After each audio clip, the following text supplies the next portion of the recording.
धेरै पहिलेको कुरा हो। त्यतिबेला यो संसारमा एक डरलाग्दो ऐदाहर नामक अजिङ्गर राज गर्दथ्यो। उसले खुनले मात्र पेट भर्दथ्यो र कसैप्रति दया गर्दैनथ्यो। निज लामखुट्टेले त्यसको चाकरी गर्दथ्यो। एकपटक ऐदाहरले लामखुट्टेलाई बोलायो र भन्यो, सारा संसारको चक्कर लगाएर सारा प्राणीको खुनको स्वाद चाखेर आइज र कसको खुन सबैभन्दा मिठो छ मलाई भन्। तैँले जसको नाम लिन्छस् म त्यसैको शिकार गर्छु।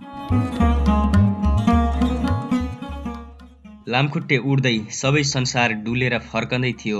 बाटामा गौँथलीसित भेट भयो। कहाँ गएका थियौ? गौँथलीले सोध्यो। म आफ्नो मालिकको आज्ञा अनुसार संसार घुम्न गएको थिएँ। सबैभन्दा मिठो खुन कसको हुन्छ भनेर जाँच्ने हुकुम भएको थियो। के पत्ता लगायौ त? सबैभन्दा मिठो खुन त मान्छेको हुने रहेछ। लामखुट्टेले भुनभुनाउँदै भन्यो। गौँथली आत्तियो। हेर लामखुट्टे, अजिङ्गरलाई सत्य कुरा नभन। मान्छे असल छ। तिमी मान्छेलाई नाश गराउने काम नगर।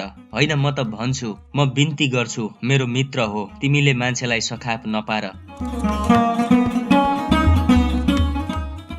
लामखुट्टेले भन्यो, म त जे चाल पाएँ त्यो भनेरै छाड्छु। लामखुट्टे उड्दै ऐदाहरको नजिक पुग्यो र गौँथली त्यही माथि घुम्न थाल्यो। यता आइज। ऐदाहर फुरफुरायो। भन्, कसको खुन सबैभन्दा मिठो हुने रहेछ?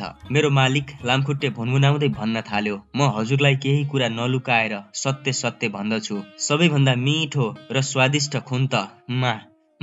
उसले मान्छेको भन्न लाग्दै थियो तर भन्नै पाएन। लामखुट्टेले मान्छे भन्न नपाउँदै गौँथलीले त्यसको सुँड आफ्नो ठुलले काटिदियो। त्यसैले लामखुट्टेले केही भन्नै पाएन, मात्र मामा बाहेक अरू केही भन्नै पाएन।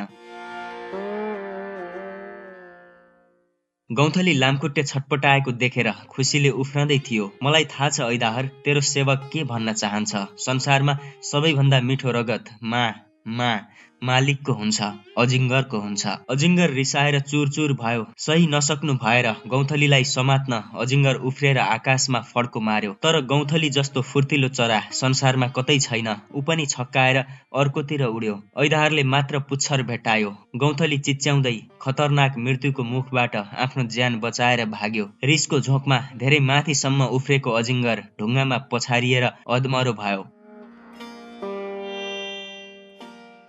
यही कारण गौँथलीको पुच्छर च्यातिएको हुन्छ र यही कारण मान्छेहरूले गौँथलीलाई यति धेरै माया गरेर आफ्नो घरमा बास दिन्छन्।